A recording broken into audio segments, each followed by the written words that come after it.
ਮੇਰੇ ਬਹੁਤ ਹੀ ਸਤਿਕਾਰਯੋਗ ਸਾਥੀਓ, ਭੈਣੋ, ਬਜ਼ੁਰਗੋ, ਬੱਚਿਓ, ਸਾਰਿਆਂ ਨੂੰ ਪਿਆਰ ਨਾਲ ਸਤਿ ਸ੍ਰੀ ਅਕਾਲ, ਨਮਸਕਾਰ। ਰਾਂਡਾ ਬਾਰਨ ਦੀ ਬੁੱਕ ਦਾ ਸੀਕ੍ਰੇਟ ਰਹੱਸ ਦਾ ਅੱਜ ਆਪਾਂ ਅਗਲਾ ਹਿੱਸਾ ਜਿਸ 'ਤੇ ਵਿਚਾਰ ਕਰ ਰਹੇ ਹਾਂ।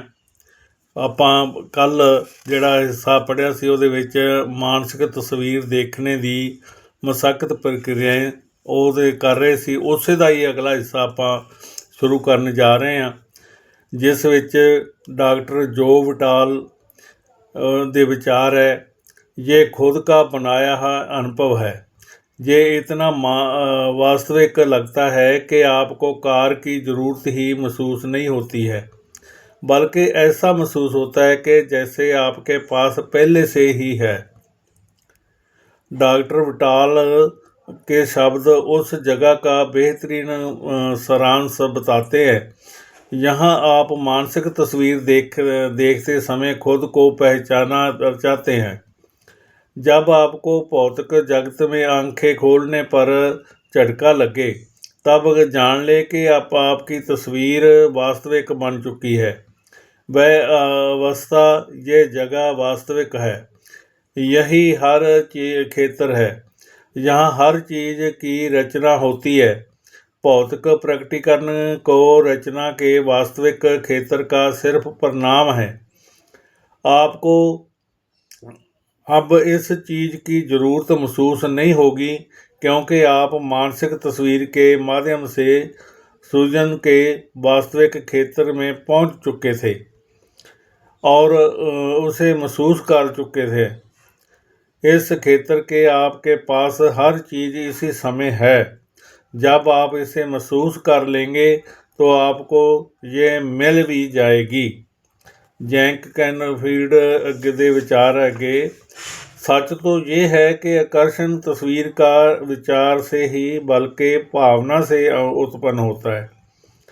बहुत से लोग सोचते हैं कि अगर मैं सकारात्मक विचार सोचने लगूं या अपनी मनचाही चीज़ के मालिक के रूप में अपनी तस्वीर देखने लगूं तो यही काफ़ी है। लेकिन अगर इसके साथ आप समुंदर प्रेम या खुशी की भावना महसूस नहीं करते हैं तो आकर्षण की शक्ति उत्पन्न नहीं होगी। बॉब डायल लिखता है, कहना, आप उस कार में सचमुच बैठने की भावना महसूस करें। काश वह कार मुझे मिल जाए, या किसी दिन मेरे पास ये कार होगी की भावना नहीं, क्योंकि ये उसमें जुड़ी एक बहुत निश्चित भावना है। आपकी यह भावना वर्तमान में नहीं, भविष्य में है। अगर आप इसी भावना को महसूस करते रहेंगे तो आपकी मनचाही कार हमेशा भविष्य में ही अटकी रहेगी। या आप कहेंगे मैनू मिलूगी, ये मैनू अब मेरे पास आएगी कार, ਜਾਂ ਮੇਰੇ ਕੋਲ ਪਾਸ ਇਹ ਕੋਠੀ ਬਣੇਗੀ, ਉਹਨੂੰ ਅਸੀਂ ਉਹ ਡਿਲੇ ਕਰ ਰਹੇ ਹੁੰਦੇ ਹਾਂ। ਆਪਾਂ ਇਹੀ ਸੋਚਣਾ ਹੁੰਦਾ ਹੈ ਕਿ ਮੇਰੇ ਪਾਸ ਹੈ, ਮੇਰੇ ਪਾਸ ਉਸ ਤਰ੍ਹਾਂ ਦੀ ਤਸਵੀਰ ਮਨ ਵਿੱਚ ਬਣੀ ਹੋਈ ਹੈ ਕਿ ਇਸ ਤਰ੍ਹਾਂ ਦੀ ਕਾਰ ਹੈ, ਇਸ ਤਰ੍ਹਾਂ ਦੀ ਕੋਠੀ ਹੈ, ਇਸ ਤਰ੍ਹਾਂ ਦਾ ਪੈਸਾ ਹੈ। ਉਹ ਚੀਜ਼ ਅਸੀਂ ਅੱਗੇ ਜਿਹੜੀ ਹੈ ਆਪਣੀ ਤਸਵੀਰ ਉਸ ਤਰ੍ਹਾਂ ਦੀ ਆਪਣੇ ਮਨ ਵਿੱਚ ਬਣਾਉਣੀ ਹੈ। ਅੱਗੇ ਮਾਈਕਲ ਵਾਰਨ बेकविथ ਦੇ ਵਿਚਾਰ ਹੈ, अब ये भावना और मानसिक तस्वीर एक दरवाज़ा खोल देगी जिससे ब्रह्मांड की शक्ति प्रकट होने लगेगी। ये शक्ति क्या है ये मैं नहीं बता सकता, मैं तो इतना जानता हूँ कि ये है। अगे अलेक्जेंडर ग्राहम बेल ਦੇ ਵਿਚਾਰ ਹੈ, ਇਹ ਵਿਚਾਰ ਸੀ।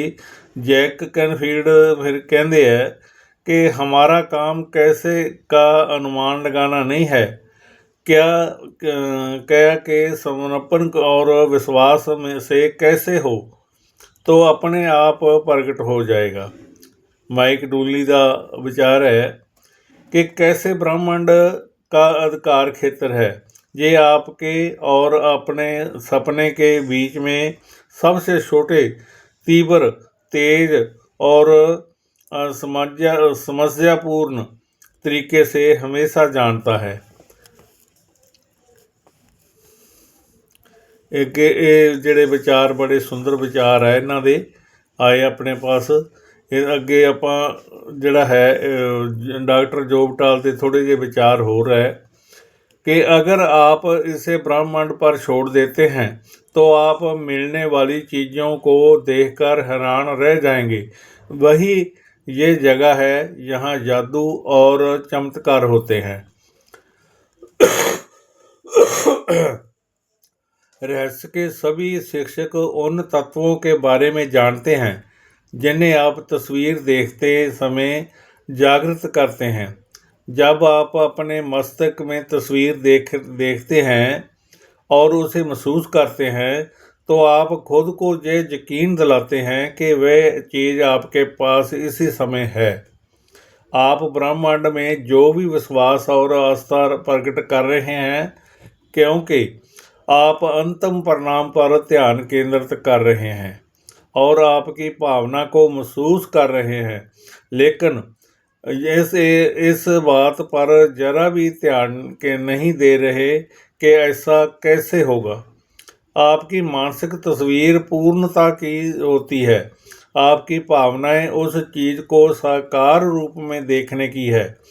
आपका मस्तिष्क और आपके अस्तित्व की समुची अवस्था उसे इस तरह देखती है जैसे वह पहले ही साकार हो चुकी हो। यही मानसिक तस्वीर देखने की कला है। ਇਹ ਜਿਹੜੇ ਵਿਚਾਰ ਹੈ ਇਸ ਤਰ੍ਹਾਂ ਦੀ ਸੋਚ ਸਾਡੇ ਮਨ ਦੇ ਵਿੱਚ ਹੋਣੀ ਚਾਹੀਦੀ ਹੈ ਜੋ ਅਸੀਂ ਇਸ ਨੂੰ ਪੂਰਨ ਕਰਨਾ ਹੈ।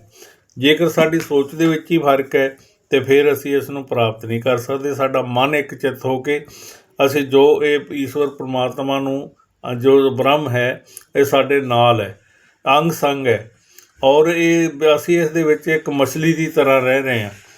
ਅਤੇ ਇਹਦੇ ਜਦੋਂ ਇਹਦੇ ਵਿੱਚ ਅਸੀਂ ਜਿਸ ਤਰ੍ਹਾਂ ਦੇ ਵਿਚਾਰ ਦਿੰਦੇ ਹਾਂ ਉਹ ਉਹ ਤੋਂ ਦੁੱਗਣਾ ਹੋ ਕੇ ਸਾਡੇ ਵਿੱਚ ਨੂੰ ਆਉਂਦਾ ਹੈ। ਜੇ ਬੁਰਾ ਹੈ ਤਾਂ ਸਾਨੂੰ ਦੁੱਗਣੀ ਬੁਰਾਈ ਲੈ ਕੇ ਆਉਂਦਾ, ਜੇ ਭਲਾ ਹੈ ਤਾਂ ਦੁੱਗਣੀ ਭਲਾਈ ਲੈ ਕੇ ਆਉਂਦਾ।